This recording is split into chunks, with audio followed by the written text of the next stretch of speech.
Nia stood at the edge of the village, her eyes tracing the vast expanse of green that stretched far beyond the horizon. The village was quiet today, quieter than usual. The villagers were preparing for the Festival of Masks, a grand celebration that honored the spirits of the ancestors. Every 10 years, the festival brought together families, friends, and distant relatives, who would gather to offer thanks, share stories, and wear the sacred masks that connected them to the spiritual world. But this year felt different. There was something heavy in the air, something Nia couldn't quite place. The village had thrived for years, but now, a strange unease seemed to linger in the wind, whispering to her. She tried to shake the feeling off, reminding herself that she had more important things to focus on. After all, she had been chosen as the last healer. Nia still remembered the day Okoye, the village elder and healer, called her to his hut.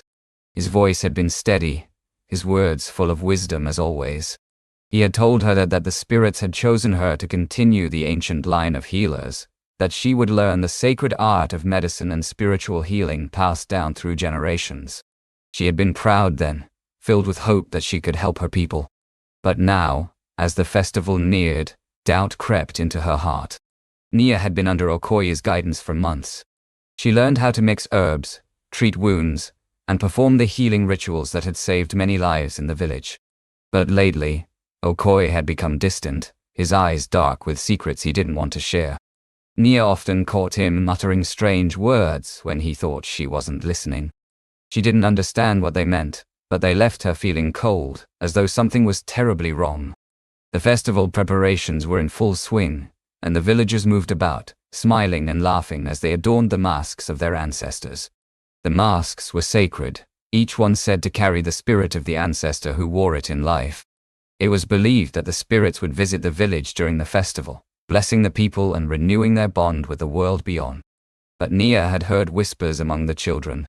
Strange things were happening, shadows moving in the corners of their eyes, the feeling of being watched at night. Even the animals seemed restless, their movements erratic.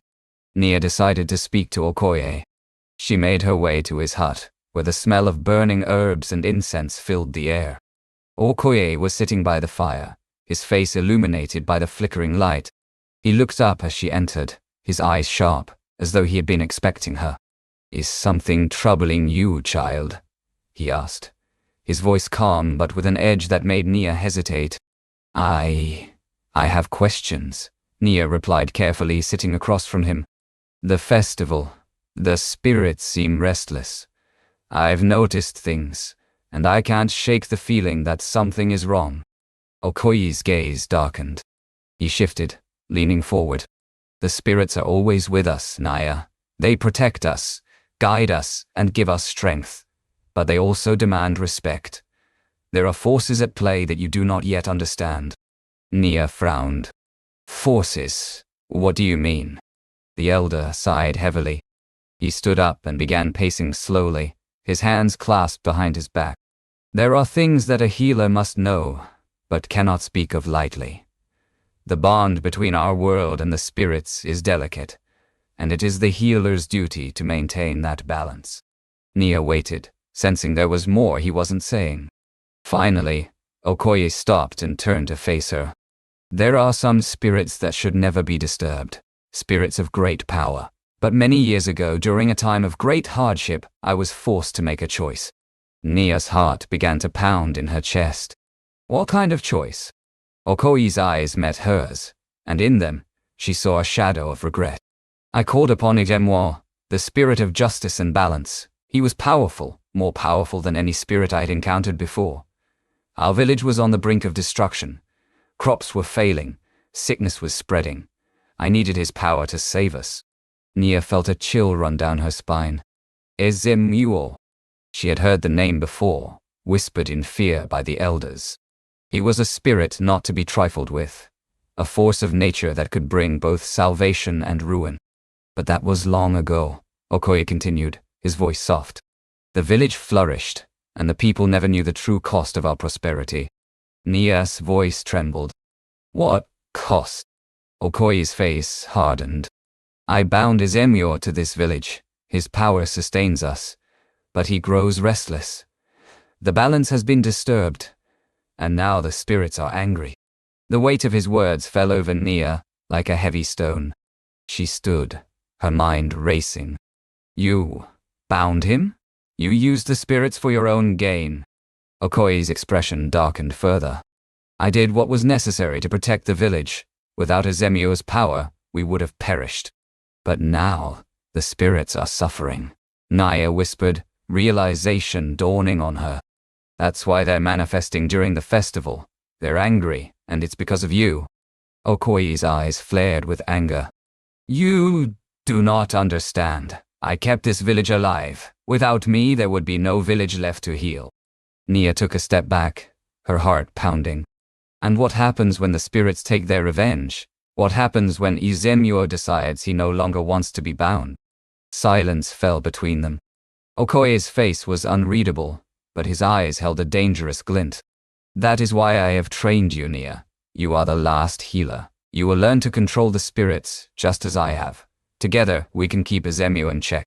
Nia shook her head, stepping further away from him. No, this isn't right. The spirits aren't ours to control. They're not tools to be used. Okoye's voice grew cold. Then you are not ready to be a healer. Nia felt a surge of fear rise in her chest. She had trusted Okoye, believed in him. But now, everything was unraveling. The spirits weren't angry because of some natural unrest.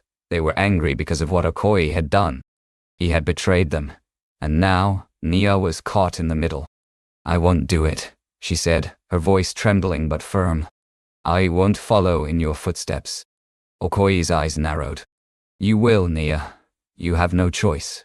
If you defy me, you defy the village, and you defy the spirits. Do you really think they will let you walk away unscathed? Nia's hands clenched into fists. She turned and fled from the hut, her heart pounding in her ears. She didn't know where to go, but she knew she couldn't stay there.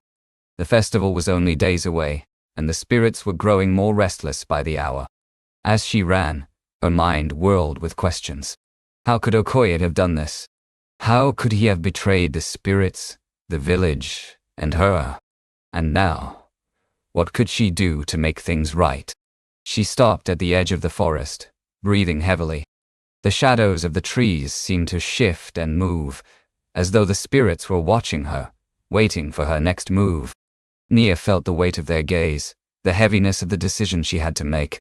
She was alone now, with the festival fast approaching and the spirits on the verge of breaking free. And she had no idea how to stop it. Absolutely. I'll continue the story with another 2,000 words while keeping the conflict brewing, so you can have space to continue later. Here's the next part. Eum. Nia stood on the edge of the darkened forest, her breath heavy with both fear and uncertainty. The spirits, unseen but felt in the air, swirled around her like a silent storm. Their presence weighed on her chest as if they were waiting for her to make the next move, waiting for her to decide. She looked back toward the village, her home, where people laughed and prepared for the festival of masks, unaware of the looming danger. The villagers trusted Okoye, revered him even. How could they know that their prosperity was built on a broken pact with the spirits? Nia's heart ached, but she had no time for sorrow. She had to act, even if she didn't yet know how. Nia's thoughts drifted to the sacred grove deep within the forest. It was a place of spiritual power, a place where the veil between worlds was thin.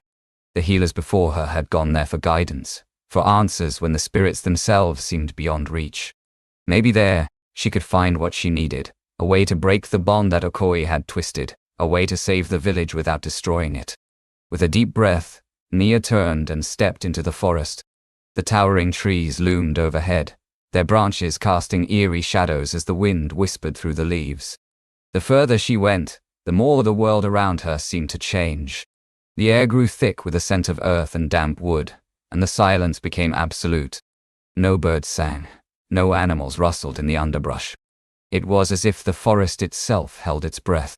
As Nia walked, memories of her early days as Okoye's apprentice surfaced. He had taken her into the forest many times, teaching her the names of plants, showing her how to extract their medicinal properties. But they had never ventured into the heart of the grove. He had always forbidden it, telling her that some places were not meant for the living to tread.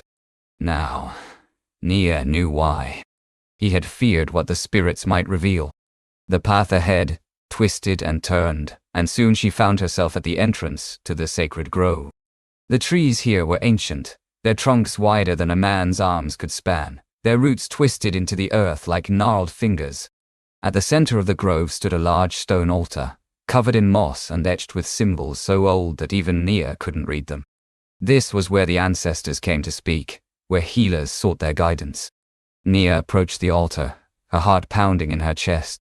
She knelt before it, her fingers brushing the cold stone as she whispered a prayer to the spirits, asking for their help. She didn't know what else to do. She was just a girl, not yet a full healer, and the weight of her burden felt unbearable. For a moment, there was only silence. Then, the air around her shifted. A soft breeze stirred the leaves, and the symbols on the altar seemed to glow faintly, as though awakened by her presence. Nia closed her eyes, letting the energy of the grove flow through her.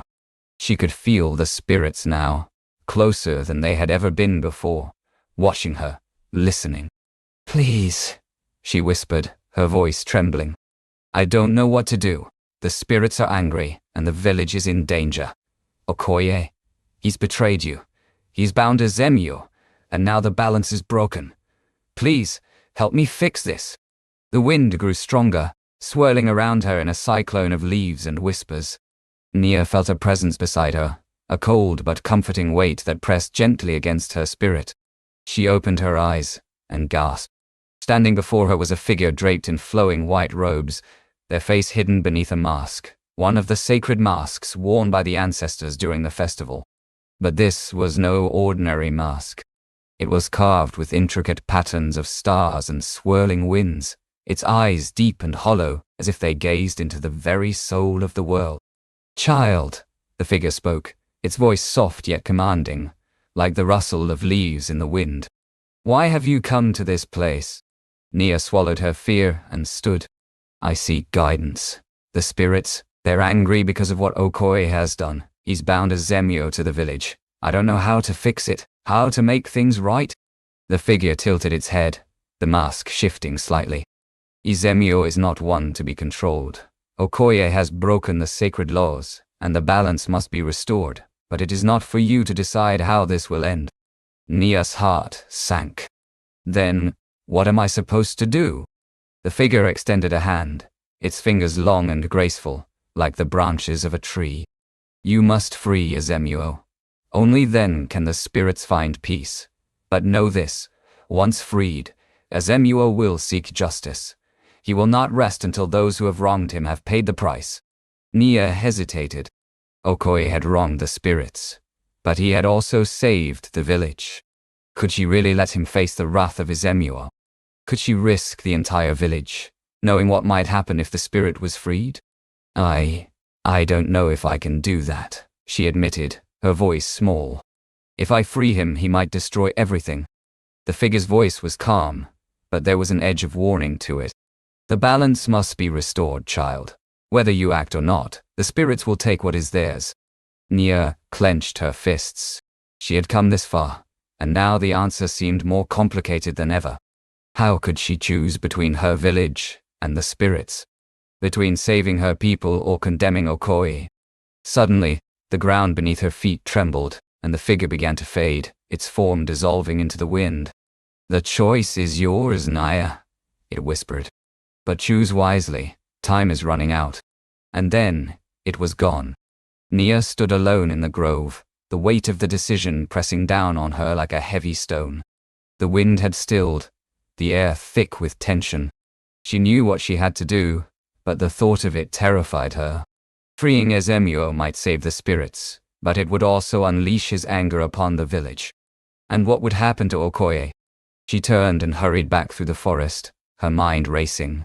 The village lights were flickering in the distance as she approached, the sounds of laughter and celebration drifting through the trees. The festival had begun. The villagers were donning their sacred masks, oblivious to the storm that was brewing beneath the surface. Nia entered the village, her heart pounding. The square was filled with people, their faces covered in colorful masks representing their ancestors. Children ran about, laughing and playing, while the adults danced and sang praises to the spirits. But Nia could feel the tension in the air. The spirits were restless, their presence palpable in the night. She searched the crowd for Okoye and spotted him standing near the center of the square, his face hidden behind a mask of his own. He was watching the festival with an intensity that made Nia's skin crawl. He knew. He knew that the spirits were growing impatient, that the time for reckoning was close. Nia approached him, her heart heavy. "Okoye," she whispered, her voice barely audible over the music and laughter. He turned to her, his mask expressionless, but his eyes cold. "What is it, child?" "I know what you did," Nia said, her voice trembling. "I know about Ezemuo."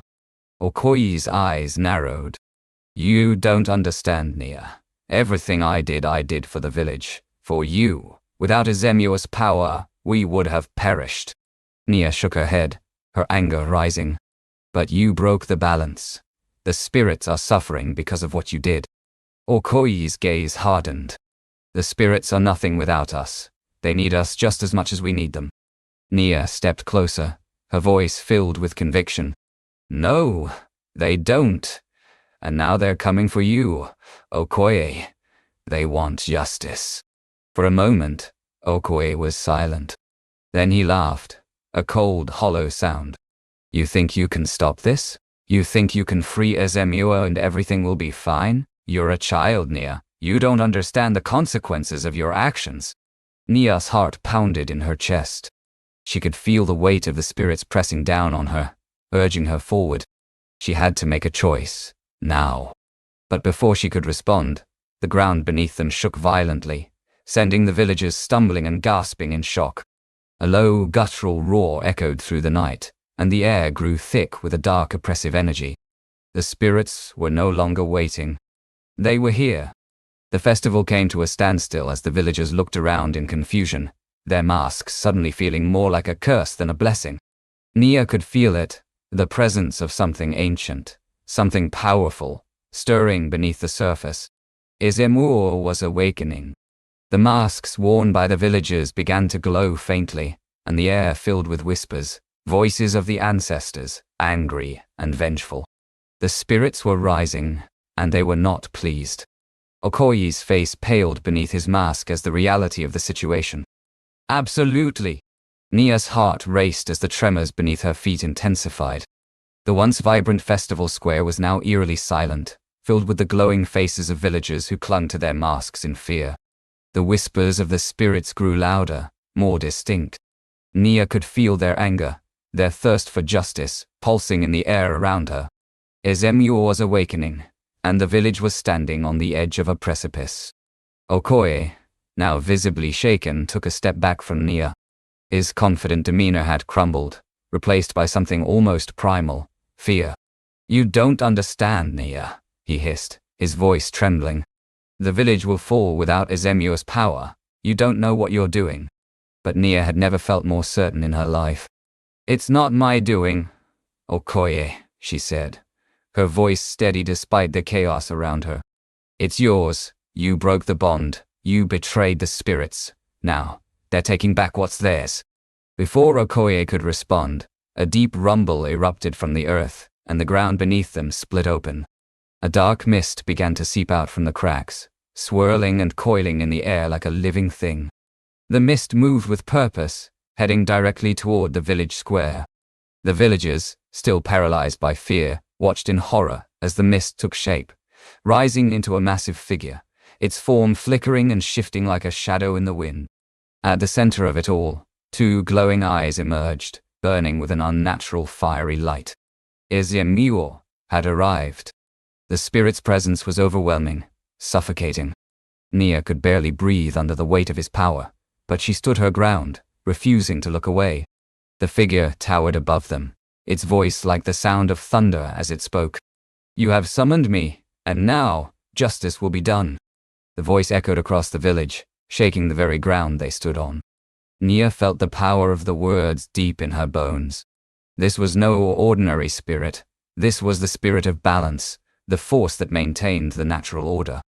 And now, it was here to reclaim what had been taken from it. Okoye, for the first time, looked truly terrified. He fell to his knees, his hands trembling as he reached out toward the towering spirit. "Please," he begged, his voice cracking. "I did what I had to. The village was dying. I had no choice." Ezemo's burning eyes focused on Okoye, the air growing colder around them. "You took from the spirits what was not yours to take. You bound me to your will, and in doing so, you disrupted the balance of all things. For this, there is a price." Nia's heart ached at the sight of Okoye, her mentor, the man she had once admired, now reduced to begging for mercy. But she knew that mercy would not come. The spirits were not forgiving. They were just. "Please," Okoye cried, his voice ragged. "Take me, but spare the village. They didn't know. They had no part in this." Ezemuo's gaze swept across the village, taking in the terrified faces of the villagers. For a moment, the spirit was silent, as though considering Okoye's plea. Then, the spirit spoke again, his voice filled with finality. "A village will be spared, but you, Okoye, must pay the price for your betrayal." Before anyone could react, the mist that formed Ezemuo's body shot toward Okoye, engulfing him in a swirling vortex of darkness. Okoye's scream pierced the air, but it was quickly swallowed by the mist, his body disappearing into the void. In an instant, the elder was gone, leaving only silence in his wake. The villagers, still frozen in place, stared in stunned disbelief. Nia felt a pang of sorrow.